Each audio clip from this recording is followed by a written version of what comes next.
मंत्रा face wash, ये कोई cosmetic नहीं, आयुर्वेदिक औषधि है। सीएम धामी ने किया आईएसबीटी का निरीक्षण, स्टेशन पर सुरक्षा व्यवस्था का लिया जायजा, अधिकारियों को दिए सफाई सुरक्षा के निर्देश।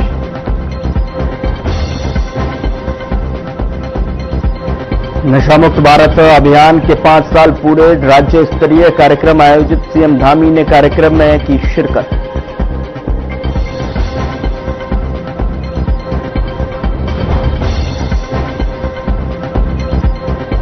हर गांव के ब्लॉक में बनेगा आध्यात्मिक गांव, विकास पर बोले सीएम धामी, कहा आध्यात्मिक गांव बनाने की हो रही तैयारी।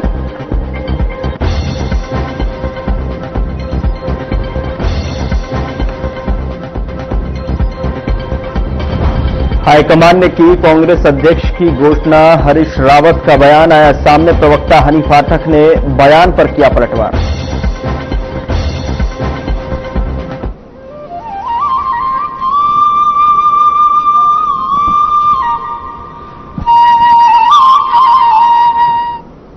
नमस्कार, मैं हूं आपके साथ गौरव राजेंद्र। बुलेटिन की शुरुआत करते हैं। खबर देहरादून से है। सूत्रों के हवाले से सामने आया है कि राज्य आंदोलनकारी सुरेंद्र कुकरेती का जो है यूकेडी का नया केंद्रीय अध्यक्ष चुन लिया गया है। यह ऐलान पार्टी की विशेषाधिकार कमेटी की बैठक में किया गया है, जहां पर अध्यक्ष के 8 दावेदारों में से लगभग सभी ने एकजुटता दिखाते हुए कुकरेती के नाम पर सहमति जताई है। सुरेंद्र कुकरेती से पहले यूकेडी के जो है संरक्षक की भूमिका निभा रहे थे, तो वहीं संगठन में उनकी सक्रियता और संघर्षशील छवि को देखते हुए पार्टी ने उन्हें 2027 विधानसभा चुनावों से पहले यह बड़ी जिम्मेदारी सौंपी है। पार्टी का विश्वास है कि कुकरेती के नेतृत्व में यूकेडी आने वाले चुनावों में मजबूती से आगे बढ़ेगी। गुरुवार को होने जा रहे यूकेडी के 1 दिवसीय विशेष अधिवेशन में केंद्रीय अध्यक्ष के नाम की औपचारिक घोषणा भी हो सकती है। यूकेडी के जननायक और वरिष्ठ नेता काशी सिंह एरी ने ये कहा है कि पार्टी का यह अधिवेशन 2027 के चुनावों को ध्यान में रखते हुए महत्वपूर्ण रणनीति तय करेगा और संगठन को नए नेतृत्व के साथ मजबूत दिशा देगा।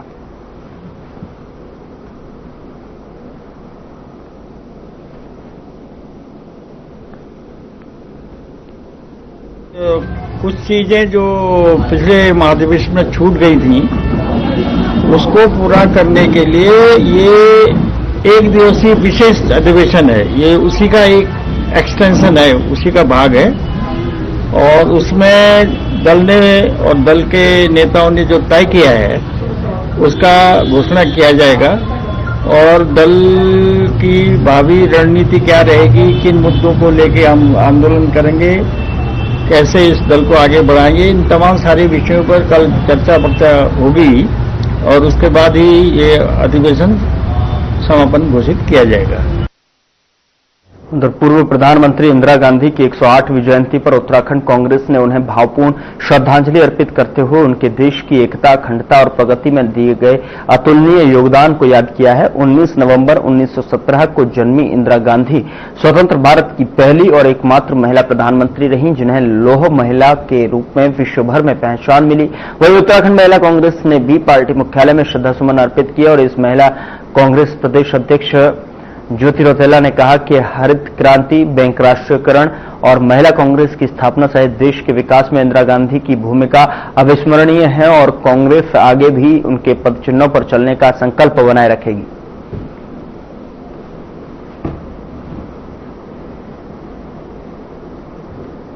प्रधानमंत्री थी, वो एक ऐसी शख्सियत है कि शायद इस देश में दोबारा वैसी महिला राजनीति में होना बहुत मुश्किल है। हमारा जो महिला कांग्रेस का संगठन है वो भी इंदिरा गांधी जी की देन है। इस देश में हरित क्रांति से लेकर बैंकों की जो क्रांति है वो इंदिरा जी लाई है। उनके नेतृत्व में इस देश ने बहुत सारी उपलब्धियां प्राप्त करी। उनकी जयंती पे उनको हमारी श्रद्धांजलि है और हम लोग जरूर चाहते हैं कि हम उनके पदचिन्हों पे चलें।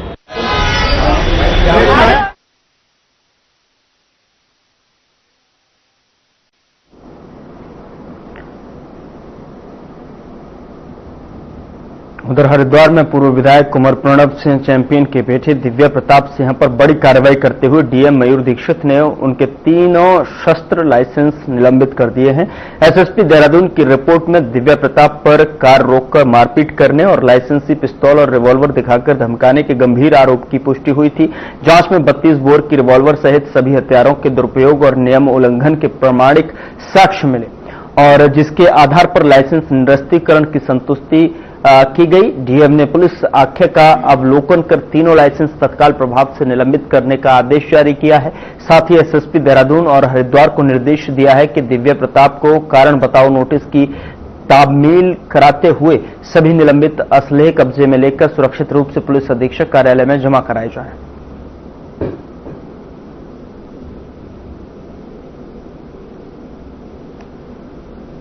ये ब्रेक मारेगा ध्यान से। वरिष्ठ पुलिस अधीक्षक देहरादून से मैं रिपोर्ट प्राप्त हुई थी। इसी क्रम में जो पुत्र हैं उनके जो 3 लाइसेंस थे उनको निरस्त कर दिया, अभी निलंबित किया गया है और उनको नोटिस दिया गया है 15 दिन का। उसके बाद फिर अग्रिम कार्रवाई करेंगे।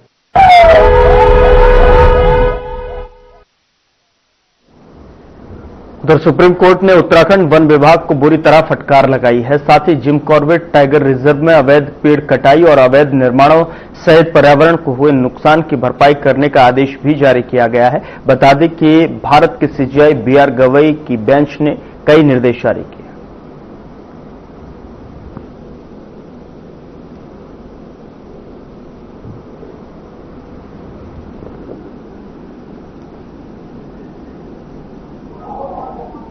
जो निर्देश हमको प्राप्त हुआ है उस निर्देश के अनुसार कार्रवाई करने के लिए हमने अभी उसका पूरा खाका बना रहे और जैसे उनकी अपेक्षा है माननीय उच्चतम न्यायालय का उसके अनुसार कार्रवाई की है। गड़बड़ कर देते हैं थोड़ा। हमने धारी वाला बाघ नहीं बोलते, हमने बाघ बोलते हैं। फिर हमने लेपर्ड इंग्लिश में बोलते हैं। तो मैं आपका बताना चाहूंगा कि लेपर्ड का अगर इंग्लिश में बात करें तो उसको पैंथर भी बोलते हैं, लेपर्ड भी बोलते हैं, हिंदी में तेंदुआ भी बोलते हैं और गुलजार भी बोलते हैं। लेकिन हमने साधारण भाषा में लेपर्ड देखते ही हम कहते हैं बाघ, मुंह से जो निकलता है इमीडिएटली वर्ड बाघ, क्योंकि हमने टाइगर को इतने ज्यादा देखा नहीं जितने लेपर्ड को, और टाइगर का हिंदी है बाघ।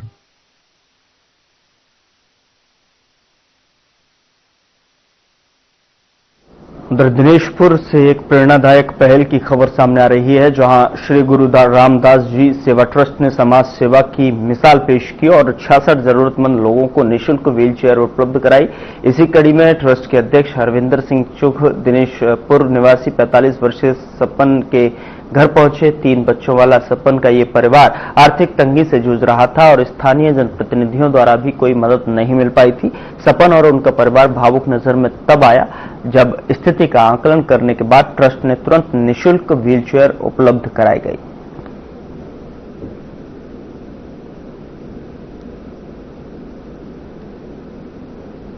तकरीबन 15-20 साल से चल रही है। अब जो संस्था का नाम 2 साल से रखा गया है और जिसमें जब से रखा तो हमने व्हीलचेयर की सेवा चल रही है। ये वाली जो व्हीलचेयर है सतगुरु दयाल मंदिर नगरी साहब मेरठ से उन्होंने भेजी है। उनके द्वारा अभी तक 16 व्हीलचेयर आ चुकी हैं, तो उनकी सेवा हमें पूरा सहयोग मिलता है।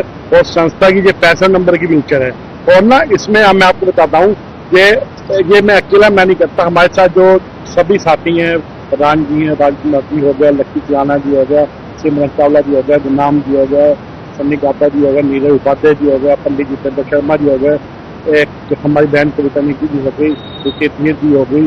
तो एक दादी हैं, उनके मिलने के चक्कर में इनसे भी मिल गए। तो इत्तेफाक से मैं कविता जी से मिली, इत्तेफाक से अभी मिली, 6 महीने पहले मैं इनसे मिली थी। तो मेरे को पता नहीं था कौन सी संस्था क्या, मैं एक नॉर्मल इंसान, मैंने कहा मैं कहाँ जाऊँ, क्या करूँ, मगर इनको मैं आश्वासन दे के गई थी कि नहीं आपकी मैं हेल्प करूँगी। तो मेरे को ये नहीं पता था कि व्हील चेयर मिलती कहाँ है, क्या है, कोई संस्था है, कुछ है, ऐसा कोई जानकारी नहीं थी।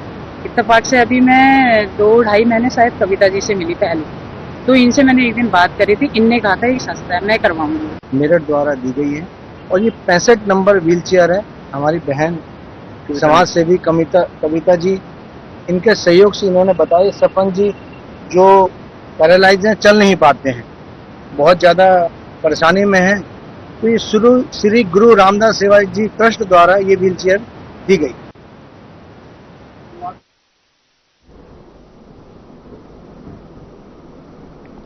उधर अल्मोड़ा में जिलाधिकारी अंशुल सिंह ने लक्ष्मेश्वर वार्ड का निरीक्षण किया।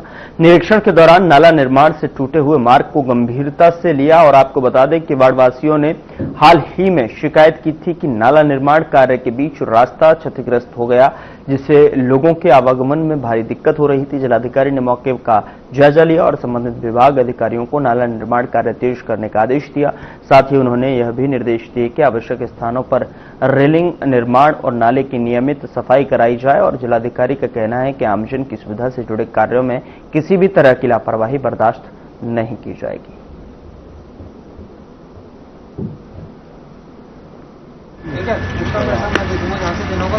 कि एस्टिमेट में ये लोग ये नहीं देख पाते हैं कि वो जो नाले हैं उधर लोग वॉकिंग पहले चल के नीचे भी जाते थे, तो नाला चौड़ीकरण करना तो ठीक है, एक बात है, बट लेकिन उसकी यूटिलिटी हमें जीरो नहीं कर देनी चाहिए, क्योंकि पहाड़ में नॉर्मली देखा जाता है सीढ़ियों से चढ़ के हम डिस्टेंस अपना कम करते हैं, रोड से तो बहुत लंबा डिस्टेंस हो जाएगा।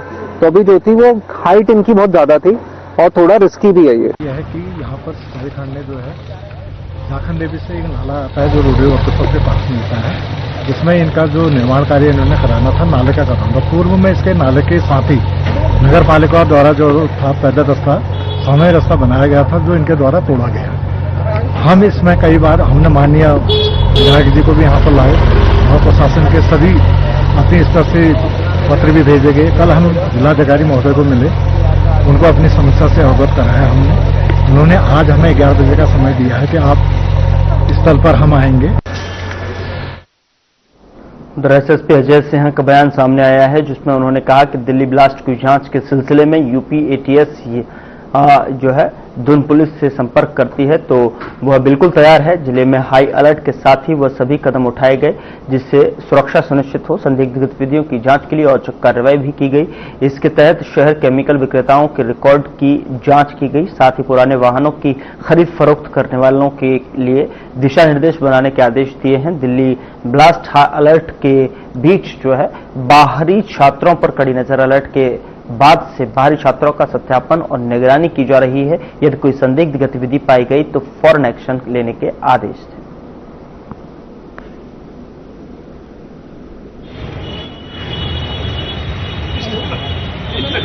मामला हुआ था जिसमें पुलिस ने लाठीचार्ज कर भी ऑफिशियल कनेक्शन इस घटना का अभी उत्तराखंड से या देहरादून से अभी तक ऑफिशियली नहीं प्राप्त हुआ। ना डिस्ट्रिक्ट लेवल पर ऐसी कोई सूचना, ना और भी हमारी जो डिफरेंट एजेंसीज हैं उनको भी उत्तराखंड में ऐसी कोई जानकारी नहीं मिली है।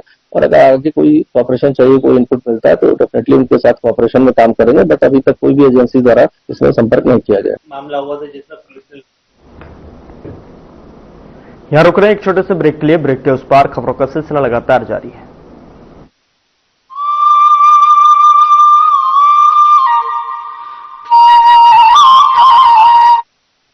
किसान हमारे अन्नदाता, इनके पसीने की हर बूंद से ही धरती हरी भरी होती है और हमारे घरों में अन्न का दीप जलता है।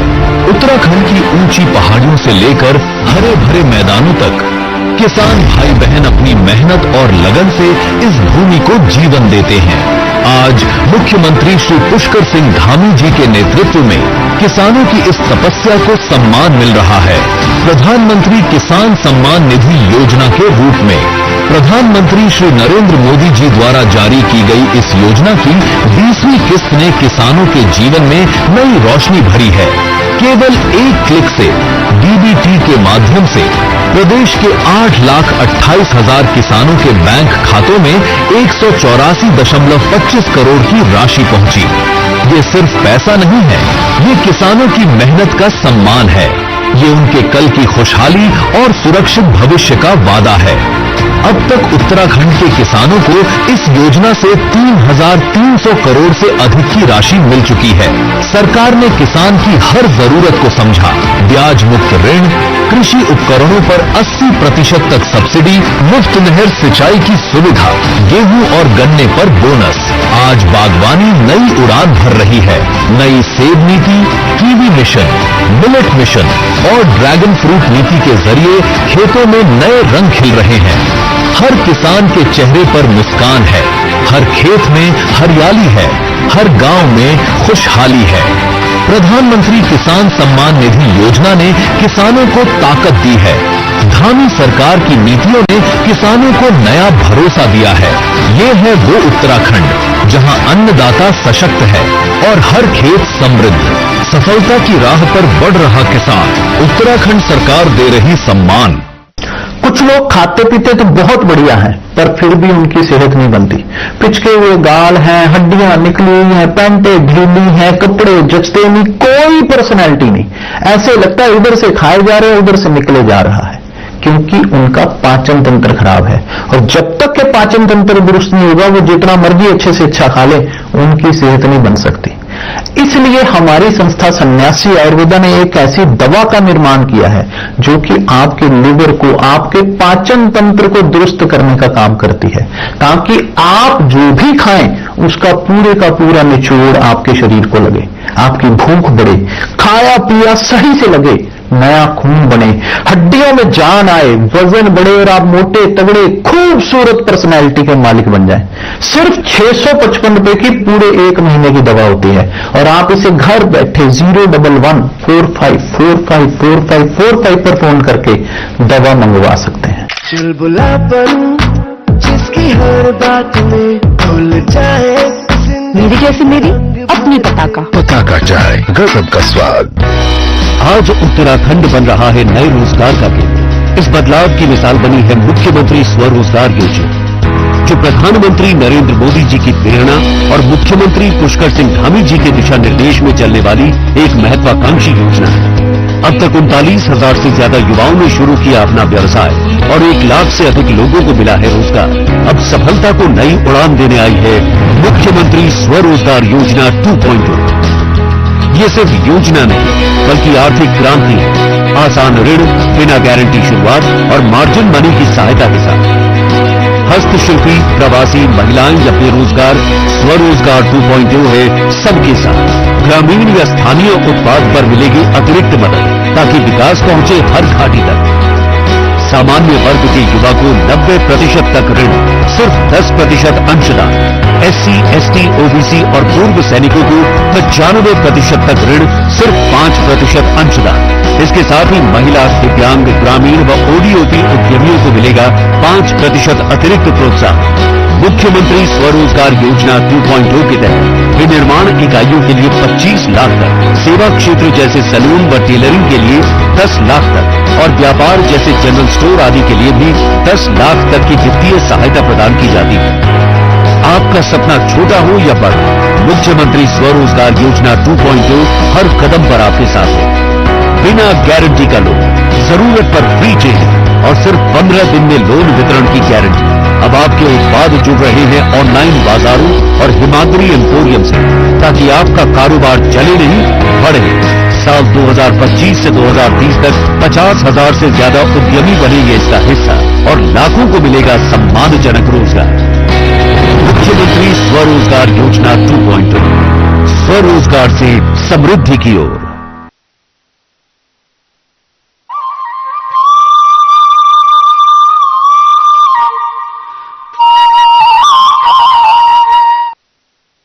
ब्रेक के बाद स्वागत है आपका। खबरों में आगे बढ़ते हैं। चेतावनी के बावजूद सत्यापन न कराने वाले मकान मालिकों पर भारी भरकम जुर्माना लक्ष्मण झूला थाना पुलिस ने लगाया है। बता दें कि जुर्माना लगने पर मकान मालिक अब किराएदारों का सत्यापन करने की बात कह रहे हैं।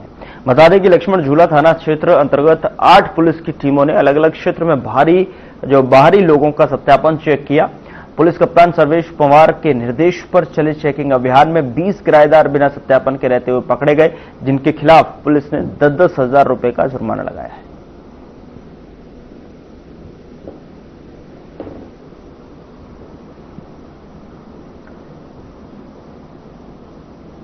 रेलवे रोड के निकट अवधूत आश्रम मार्ग पर दिनदहाड़े लूट की वारदात हुई।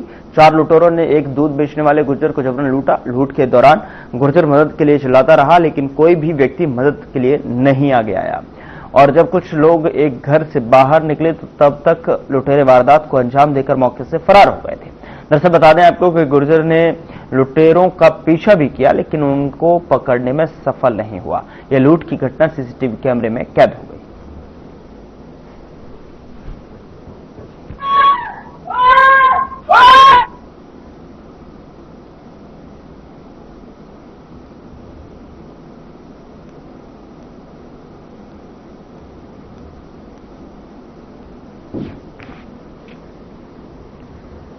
उत्तराखंड के पौड़ी जिले से उत्साहजनक खबर सामने आ रही है, जहां पर जिला प्रशासन और खेल विभाग के संयुक्त तत्वावधान में कंडोलिया को लेकर अगर बात की जाए तो जिस तरीके से खेल मैदान में आयोजित 4 दिवसीय राज्य स्तरीय आमंत्रण फुटबॉल प्रतियोगिता का सफलतापूर्वक समापन हो गया है। इस टूर्नामेंट ने न केवल बेहतरीन फुटबॉल एक्शन दिखाया, बल्कि जिले के खिलाड़ियों और खेल प्रेमियों ने जो है नई ऊर्जा का संचार भी किया है। खिताबी भिड़ंत हरिद्वार और चंपावत की टीमों के बीच हुई। कांटे की टक्कर में हरिद्वार ने शानदार प्रदर्शन करते हुए 1-0 से यह मुकाबला अपने नाम किया और खिताब पर कब्जा कर लिया।